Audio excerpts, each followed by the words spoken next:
Hello बच्चों, let's read this given question. So the given question says that write the truth table for the circuit shown. Name the gate so form.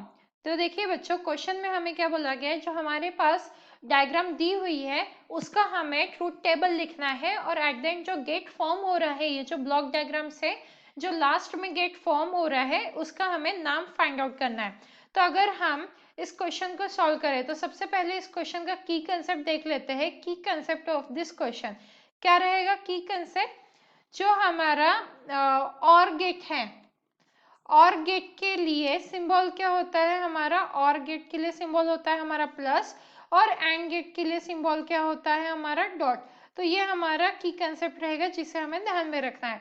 अब अगर हम सबसे पहले पहला gate देखें, first gate, तो वो किस तरीके से दिया है? कुछ इस तरीके से हमारा सिंबल है। तो ये क्या है? ए है और ये बी है। ये कौन सा गेट है? फर्स्ट जो गेट है, ये कौन सा गेट शो कर रहा है? और गेट है ये। तो और सॉरी, इसके सामने एक बबल भी है। बबल मतलब ये क्या हो गया? नॉर गेट है, क्योंकि बबल मतलब नॉट गेट इससे अटैच है। तो इसकी इक्वेशन क्या आ जाएगी? Boolean expression y is equals to, हमने अभी की कंसेप्ट में देखा और गेट के लिए सिंबल क्या होता है? प्लस। तो ये आ जाएगा a प्लस बी, और क्योंकि ये नॉर है इसीलिए यहाँ पे बार आ जाएगा। तो इस तरीके से हम बाकी दो गेट के लिए भी देख लेते हैं। तो सेकेंड गेट को हम देखेंगे, सिंबल किस तरीके से है? कुछ इस तरीके से हमारा सिंबल है और फिर से बबल है। तो ये कौन सा गेट है? नैंड गेट है। ये कौन सा गेट हो जाएगा हमारा? NAND gate. तो सिंबल क्या आ जाएगा? y is equals to, sorry expression a dot b, क्योंकि एंड गेट के लिए डॉट होता है और क्योंकि ये नैंड है तो इसीलिए ऊपर में बार आ जाएगा। अब अगर हम थर्ड गेट को देखें, थर्ड गेट, तो थर्ड गेट में क्या हो रहा है? इन दोनों के जो है, लेट सपोज ये y1 है और ये y2 है, तो ये इनपुट्स जा रहे हैं y1 और y2, और ये नॉर्मल हमारा क्या है? एंड गेट है।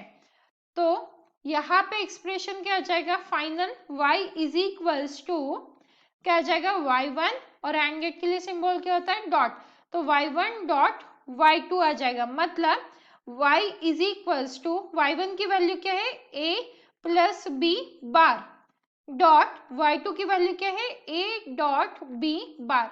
तो ये आ गया हमारा फाइनल एक्सप्रेशन। तो ये रहेगा फाइनल एक्सप्रेशन। पर अब हमें क्या करना है? ट्रूथ टेबल फाइंड आउट करना है। तो यहाँ पे हम ट्रूथ टेबल फाइंड आउट करेंगे, a b, फिर उसके बाद यहाँ पे आ जाएगी y1 की वैल्यू, यहाँ पे आ जाएगी y2 की वैल्यू, और यहाँ पे फाइनल y। तो चलिए फाइंड आउट करते हैं ट्रूथ टेबल। तो यहाँ पे हमें सबसे पहले इनपुट्स लिखने होंगे। तो इनपुट्स कैसे लिखते हैं हम? 0 0 1 1, यह जगह 0 1 0 1। y1 क्या है हमारा? a प्लस बी और बार। तो इसीलिए यहाँ पे 0 0 के लिए आंसर क्या आ जाएगा? 1, क्योंकि नॉर का क्या होता है? दोनों इनपुट्स अगर लो है तो ही वो आउटपुट हाई देता है, बाकी सबके लिए उसका आउटपुट क्या होता है? लो। तो यहाँ पे सबके लिए लो आउटपुट आएगा। सेकेंड क्या है हमारा? नैंड गेट है। नैंड गेट का प्रिंसिपल ये होता है, अगर दोनों आउटपुट हाई है तो उसका आउटपुट लो रहेगा, बाकी सबके लिए हाई। तो बाकी सबके लिए हाई लिख लेंगे। अब यहाँ पे क्या करना है हमें? y1 और y1 एंड y2 करना है, y का फाइंड आउट करने के लिए।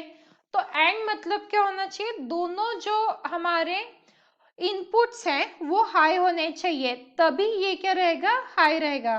तो यहाँ पे फर्स्ट 1 है और ये भी 1 है, ये दोनों हाई है इसीलिए पहला आउटपुट हाई रहेगा, बाकी सब में क्या आ जाएगा? 0 आ जाएगा। अब जो हमारा गेट फॉर्म हो रहा है, मतलब ये जो ट्रूथ टेबल है, ये जो हमारे आउटपुट है, इसे देख के हमें पहचानना है कि ओवरऑल हमें जो लास्ट है उसमें कौन सा गेट मिल रहा है। तो ऐसा हमारा आउटपुट किसका होता है?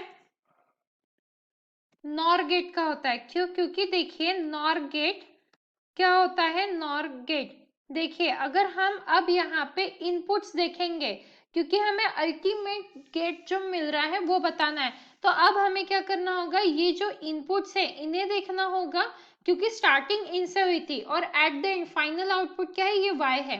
तो जब दोनों 0 है तभी ये हाई है, बाकी सभी कॉम्बिनेशंस के लिए ये जो वैल्यू है ये लो है। तो ऐसा जो ट्रूथ टेबल है वो किसका होता है? नॉर गेट का होता है। तो एट द एंड हमारा जो गेट फॉर्म हो रहा है वो कौन सा गेट फॉर्म हो रहा है, NOR gate. So this is the final answer for the given question. Hope you understood it well. Best of luck.